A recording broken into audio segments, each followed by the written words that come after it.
ఉంది తనలోన గమ్మత్తు అంటే అది దాటి మత్తేదో ఉందంటూ అంటూ తనకన్నా అందాలు ఉన్నాయి అంటే అందానికే తాను ఆకాశమంటూ నువ్వేనమాట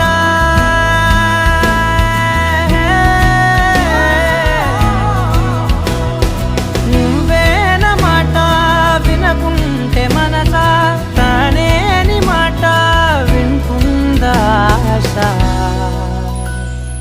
నా మాటలు నేనెవరో తెలుసా నాతోనే ఉంటావు నన్నే నడిపిస్తావు నన్నాడిపిస్తావే మనసా మనసా మనసా మనసార బతిమాల తన వలలో పడబోకే మనసా పిలిచా